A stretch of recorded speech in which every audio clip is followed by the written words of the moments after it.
another edition of High School Lowdown for Ernest Boker and Jeff Bird. I'm Steve Wilson. Well, PCA will be making the trip to Prentice Christian, and the third seed out of their district is going to be on the line. Yeah, both teams come in 2-2 in their district. The winner will get the number 3 seed, and will have to go to either Wilkinson County or Cenla next week for the first round of the playoffs. So how did they look last week? You had the game. Well, the penalty situation, 9 in the first half, 15 total for the game, was something that Coach Wade Patrick was really unhappy with. It's one of those things, it's a concentration lapse, and it just killed them on offense. When you go from 1st and 10 to 1st and 15, or you go from 3rd and 5 to 3rd and 10, it makes a big difference. Yeah. One of the big things they got Josh Masterson back at center last week, and they've had to reshuffle their line. I hope they got something corrected this week as far as the penalties go. The big thing he's looking for is trying to get that 6th win, which would give the team kind of an uplift going into the playoffs. Well, Vicksburg will be traveling to Warren Central for the first playing of the newly named River City Classic. And whether you want to call it the Warren County Super Bowl, the River City Classic, the Battle of the Bird, whatever floats your boat, it's the biggest game of the year around these parts. A lot of feelings on both sides, a lot of big heated rivalry. Should be a good game. Well, I talked to Josh Morgan, and I asked him, do you kind of have to get the kids calmed down for a game of this magnitude? I know normally with a game, you usually have to kind of get them up, get them motivated, but for a game like this, do you kind of have to ramp down the enthusiasm?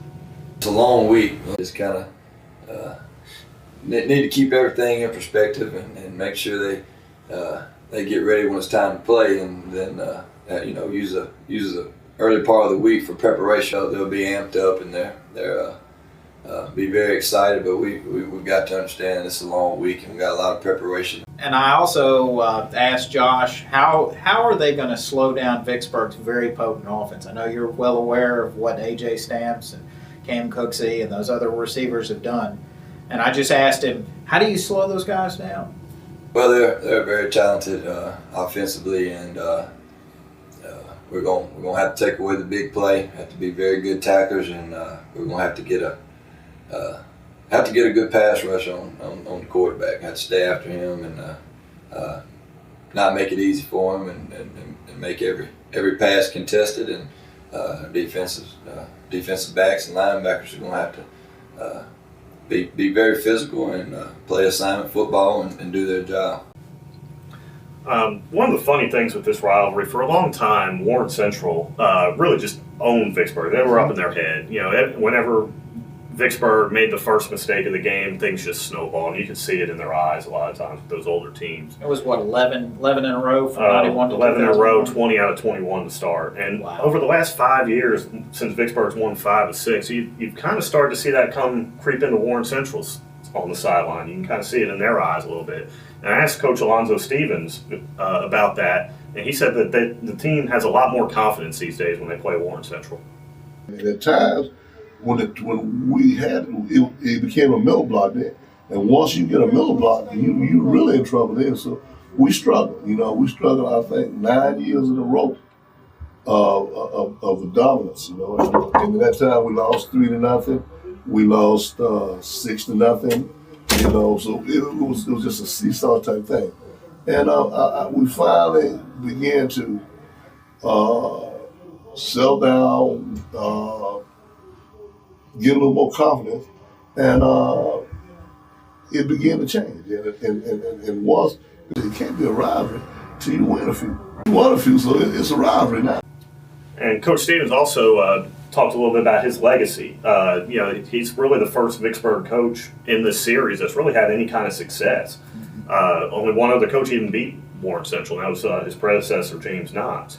So his last year, this year, he's retiring at the end of the year, and he talked a little bit about what it means to be the guy who finally turned the tide on Warren Central. I am so proud of that.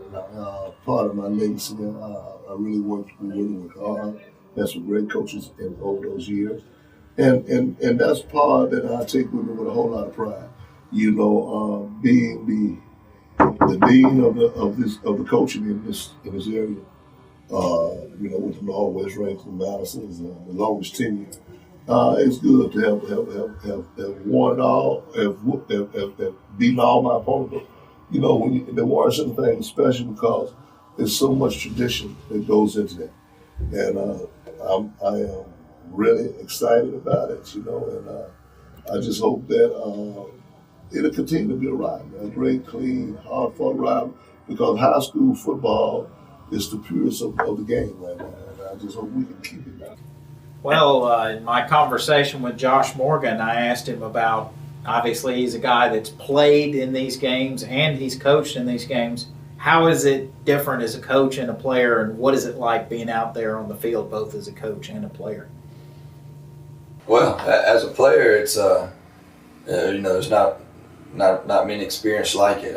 As a coach, it's just about as frustrating as you can get. It's just because you want to help, and you're very limited as a coach. But it's a very, very fun game. It's a very exciting game. It's everyone is either rooting for one team or the other, and it's just there's not many people on the fence. It's either you're for Warren Central or you're for Vicksburg, and it's a very fun game, and always has been. And I also asked Josh, you mentioned Vicksburg's side of the coin where they're looking for 5 in a row. I asked him, does the 4-game losing streak, does it weigh on your kids? You got a whole class of kids, seniors, who have never beaten Vicksburg, and that's something that's never happened in WC's history. Something that was unthinkable a few years ago.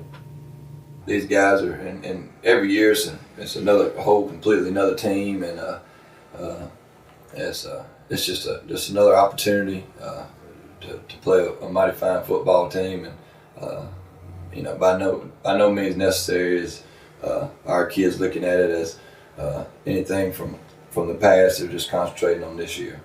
You talked about what Warren Central has to do to win this one. I asked Coach Stevens pretty much the same question. What do they have to do? They're still very much alive for the playoffs. If they beat Warren Central, they'll go into Clinton next week and with a shot to win out and take that number 4 seed. So this is not a nothing game for them. It's not just a rivalry game. But I asked him what kind of goes into the preparation for this week. We have to play an even keel. I tell kids, emotionally, you can't get too high, and you got to execute the main thing, because on any given Sunday, that's my battleground. On any given Sunday, and anytime I feel that my kids are kind of like, oh yeah, you just trying to say, I bring up Jim Hill, and at that game, playing on the college level, looked at Jim Hill. Jim Hill was probably his weakest team we played in the last 3 years, but they beat us soundly. And they beat us soundly because we were not mentally prepared. So you got to be mentally prepared, and you got to execute. And if you don't execute, then you have those type of mental letdowns. So we got to go out and minimize your mistakes. Play hard, but play under control. Don't play out of control. Don't play so temperamental high or temperamental low. Just be even keeled and still in silence. And I think that everything will be all right. Well, the biggest matchup I see in this game is going to be WC secondary versus Vicksburg's receivers. Yeah, anytime you go up against Vicksburg, that's pretty much the key matchup. If Vicksburg has 3 great receivers, Clyde Kendrick, Lamar Anthony, and AJ Stamps, you can slow one down, you can take one out of the game, and the other 2 are going to hurt you. Last week against Murrah, Clyde Kendrick got hurt, bruised up his hand, only caught 2 passes, but AJ and Lamar Anthony caught a total of 15 for 250 yards almost. So you can't take away A and not have B and C hurt you, or take away B and have A and C hurt you. It's just you're kind of picking your poison there. Well, I think the key for WC secondary is you've got to limit the yards after catch. On those short little routes, you got to tackle in space, and you got to keep them from turning a 5-yard gain into a 50-yard gain, which all 3 of those guys you just mentioned are very capable of doing. Right, and Warren Central's biggest asset this year has been the big play. Corey Davis, receiver, obviously. They've had some surprisingly successful big plays with the screen passes to give him Breckenridge. He's broken a couple Exactly. of them. If Warren Central can get some guys in space, Vicksburg's secondary is not the best tacklers in the world. So if they can get some guys in space, they can make some plays, and we could have a 42-35 shootout on our hands. That'd be a first. Yeah.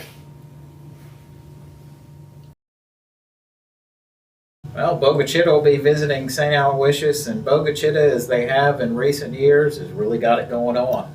Well, that's like I said, they've lost two straight games, and they have to win Friday night in order to make the playoffs because they have Resurrection has come on. University Christian still has a chance. The big thing with the St. Al, they're coming off a bye week, and after you saw them down in Pascagoula, it looks like a team that needed one. Yes, they were unable to stop the run, and it just seemed like that their offense was not in sync the whole night. It was almost like the 4-hour road trip. I guess you would say they had bus lag. But one of the things they've done on the week off was the fact that they had 2 days of hard, padded practices, see if they get back on their fundamentals of blocking and tackling. They moved up their junior high. They have 7 players, so now they'll have 35 players this week. Now, you tell me none of them will play, but it was important to at least get them on the field practice-wise to see where they're at, get the speed of the game.